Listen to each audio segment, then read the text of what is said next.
Assalamualaikum warahmatullahi wabarakatuh. Kami dari kelompok 5 yang beranggotakan Sabrina Salsabila, Fahriatu Agina, Putri Nurminati, dan Sipa Fauzia akan menjelaskan materi tentang ekonomi Islam. Ekonomi dalam Islam. 1. Definisi. Ekonomi dalam Islam adalah ilmu yang mempelajari segala perilaku manusia dalam memenuhi kebutuhan hidupnya dengan tujuan memperoleh falah atau kedamaian dan kesejahteraan dunia akhirat. Mursyid Al-Idrisiyah mendefinisikan ekonomi Islam dengan menggunakan kalimat-kalimat sederhana, yaitu seluruh bentuk kegiatan ekonomi yang berdasarkan prinsip-prinsip Islam yang bersumber kepada Al-Quran dan As-Sunnah yang diijtihadi oleh mursyid.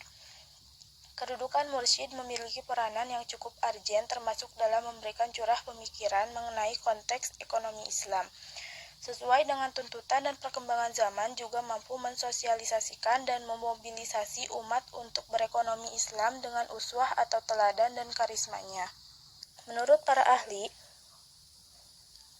A. Umer Capra menjelaskan secara mendalam bahwa ekonomi Islam merupakan cabang ilmu pengetahuan yang membantu manusia dalam mewujudkan kesejahteraannya melalui suatu alokasi dan distribusi sumber-sumber daya langka yang sesuai dengan al-iqtisad al-syariah atau tujuan yang ditetapkan berdasarkan syariah tanpa mengekang kebebasan individu secara berlebihan, menciptakan ketidakseimbangan makroekonomi dan ekologi atau melemahkan solidaritas keluarga dan sosial serta jalinan moral dari masyarakat. B. Yusuf Qaradawi. Ekonomi Islam adalah ekonomi yang didasarkan oleh ketuhanan. Sistem ini bertitik tolak dari Allah, bertujuan akhir kepada Allah dan menggunakan saran yang tidak lepas dari syariat Allah. S.M. Hazanuzaman. Ekonomi Islam adalah pengetahuan dan aplikasi ajaran-ajaran dan aturan-aturan syariah yang mencegah ketidakadilan dalam pencarian dan pengeluaran sumber-sumber daya guna memberikan kepuasan bagi manusia dan memungkinkan mereka melaksanakan kewajiban-kewajiban mereka terhadap Allah dan masyarakat. 2. Pemikiran ekonomi Islam Al-Ghazali. Pemikiran ekonomi Al-Ghazali didasarkan pada pendekatan tasawuf karena pada masa hidupnya orang-orang berpuasa sulit menerima pendekatan fikih dan filosofis yang mempercayai yaumul hisab, hari pembalasan. Corak pemikiran ekonominya tersebut dituangkan dalam kitab Ihya Ulum Al-Adin, Al-Mustasfa, Mizan Al-Amal, dan Al-Tib Al-Masbuk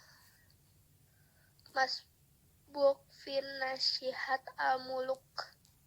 Ghazali mengajukan suatu teori saling ketergantungan yang di zaman kita ini dikenal dengan interdek.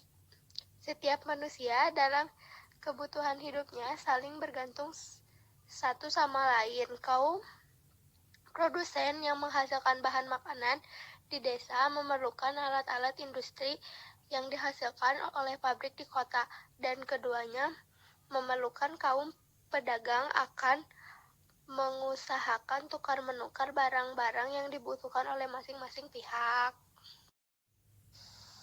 Itulah sebabnya Al-Ghazali menyebutkan demi kepentingan ekonomi janganlah semua orang menjadi zuhud, orang suci yang akan menjauhi barang-barang kebutuhan duniawi, baik sebagai penghasilan maupun sebagai pemakai, karena pekerjaan duniawi itu melalaikan manusia dan menjahilkan mereka. Perlu adanya peraturan untuk mencegah agar tidak terjadi pelanggaran hak masing-masing, baik peraturan yang datangnya dari perintah ataupun timbul dari kesadaran dalam pergaulan masyarakat, terutama peraturan yang datangnya dari Tuhan. Al-Ghazali mengatakan bahwa pendapat dan kekayaan seseorang berasal dari 3 sumber. 1. Pendapatan melalui tenaga individual. 2. Laba perdagangan. 3. Pendapatan karena nasib baik seperti melalui warisan, menemukan harta terpendam, atau mendapat hadiah. 3. 3. Ekonomi Islam sebagai disiplin ilmu. Disiplin ekonomi Islam adalah ilmu yang mempelajari tingkah laku untuk mengalokasikan sumber daya alam secara efisien. Hubungan antara Islam dan ekonomi adalah Islam mengatur ekonomi dengan mengaplikasikan ajaran Al-Quran tentang sebagaimana mengatur perekonomian. Islam memiliki pos-pos baik, pemasukan atau pengeluaran keuangan negara yang sifatnya khas seperti zakat, fal, ghanimah, dan lain-lain. Selain dengan sistem fiskal, pengaturan ekonomi makro dalam Islam adalah sebagai sistem moneter. Dalam sejarah Islam, moneter Islam adalah standar emas dengan dinar dan dirham. Stabilitas moneter dengan dinar dan dirham sudah teruji dalam sejarah.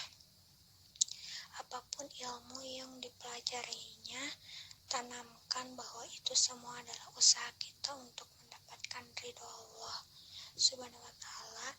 Jangan karena kita memiliki banyak pengetahuan hingga kita jauh dengan Allah. Seharusnya dengan banyaknya pengetahuan kita harus meningkatkan keimanan kita.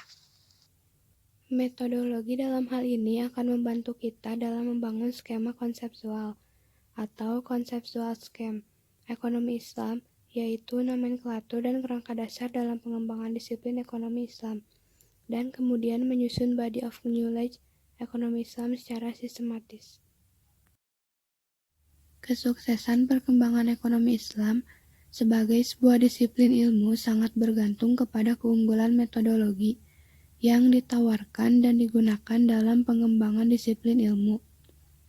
Metodologi akan memberikan orientasi yang jelas bagaimana kerangka ilmu ekonomi Islam dapat disusun secara sistematis dan bagaimana berbagai teori ekonomi Islam dapat dilahirkan dari sumber ilmu yang diakui dalam epistemologi Islam.